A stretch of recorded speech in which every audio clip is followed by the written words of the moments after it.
नमस्कार दोस्तों। कक्षा 10 साइंस के तीसरे अध्याय के प्रश्नों की बातचीत चल रही थी। देखिए अगला प्रश्न है प्रश्न संख्या 9। धातुओं की अम्ल के साथ अभिक्रिया की व्याख्या कीजिए। सामान्यतः धातुएं अम्ल के साथ अभिक्रिया करके संगत लवण तथा हाइड्रोजन गैस देती है। देखिए धातु है वो तनु अम्ल के साथ अभिक्रिया करेगी तो लवण और हाइड्रोजन गैस उत्पन्न होगी। मैग्नीशियम धातु है जो HCl 2HCl के साथ अभिक्रिया करके MgCl2 प्लस हाइड्रोजन गैस देती है।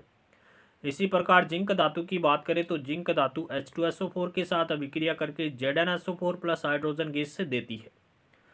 मैग्नीशियम, एल्यूमिनियम, जिंक, आयरन और कॉपर की तनु हाइड्रोक्लोरिक अम्ल से क्रियाशीलता का जो क्रम है वो इस प्रकार से है कि सबसे ज़्यादा क्रियाशील कौन है? मैग्नीशियम है, उसके बाद कम क्रियाशील एल्यूमिनियम है, उसके बाद जिंक है, आयरन है, कॉपर बिल्कुल भी क्रियाशील नहीं है।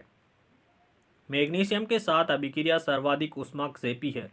ऊष्माक्षेपी का अर्थ होता है कि मैग्नीशियम के साथ जब अम्ल की रिएक्शन करवाते हैं तो सर्वाधिक मात्रा में ऊष्मा का उत्सर्जन होता है। कॉपर की तनु HCl से कोई भी क्रिया नहीं होती है। कॉपर है वो तनु HCl के साथ अभिक्रिया नहीं करता है। जब धातु नाइट्रिक अम्ल HNO3 के साथ अभिक्रिया करती है तब हाइड्रोजन गैस उत्सर्जित नहीं होती है क्योंकि HNO3 है वो प्रबल ऑक्सीकारक होता है। लेकिन मैग्नीशियम एवं मैग्नीज अति तनु HNO3 के साथ अभिक्रिया करके हाइड्रोजन गैस उत्सर्जित करते हैं। प्रश्न संख्या 10 की बात करें कि सक्रियता श्रेणी किसे कहते हैं। इसके आधार पर समझाइए कि किसी धातु लवण के विलयन की अन्य धातु से अभिक्रिया संभव है या नहीं है। तो सक्रियता श्रेणी किसको कहेंगे? सक्रियता श्रेणी वह सूची है जिसमें धातुओं को उनकी क्रियाशीलता के अवरोही क्रम में व्यवस्थित किया जाता है, उसे ही क्या कहते हैं? सक्रियता श्रेणी कहते हैं। सक्रियता श्रेणी देखिए निम्न प्रकार से है। तो सबसे अधिक अभिक्रियाशील धातु कौन सी है? पोटेशियम, उसके बाद sodium, calcium, magnesium, aluminium, zinc, iron, lead, hydrogen, copper, पारा या मरकरी, सिल्वर, गोल्ड। ये इस प्रकार से अवरोही क्रम है कि सबसे अधिक अभिक्रियाशील धातु कौन सी है? पोटेशियम है, उसके बाद में सोडियम है, और घटती हुई अभिक्रियाशीलता का क्रम है वो इस प्रकार से दिया गया है। और सबसे कम अभिक्रियाशील धातु कौन सी है? ओरम है। ओरम या गोल्ड जिसे सोना कहते हैं सबसे कम अभिक्रियाशील धातु है। अधिक अभिक्रियाशील धातु अपने से कम अभिक्रियाशील अधिक क्रियाशील धातु है वो अपने से कम क्रियाशील धातु को उसके लवण के विलयन से या गलित अवस्था में विस्थापित कर देती है। अगर धातु A धातु B को उसके विलयन से विस्थापित कर देती है तो यह धातु B की अपेक्षा क्या है? अधिक क्रियाशील है। देखिए धातु A प्लस B का लवण है, धातु A है और धातु B का लवण है, और बनता क्या है? धातु A का लवण बनता है प्लस धातु B निक्षेपित होती है। इसी प्रकार उदाहरण की बात करें तो कॉपर सल्फेट CuSO4 की अभिक्रिया आयरन के साथ करवाते हैं तो आयरन है वो अधिक अभिक्रियाशील है जो कॉपर को विस्थापित कर देता है। FeSO4 का निर्माण करता है प्लस कॉपर धातु यहाँ पर निक्षेपित होती है। इस अभिक्रिया से सिद्ध हो रहा है कि आयरन कॉपर से अधिक अभिक्रियाशील है और इस अभिक्रिया की विपरीत अभिक्रिया है वो संभव नहीं है।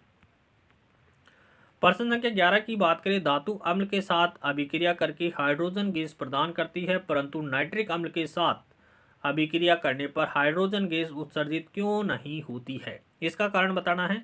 देखिए जब धातु नाइट्रिक अम्ल के साथ अभिक्रिया करती है तो हाइड्रोजन गैस उत्सर्जित नहीं होती है।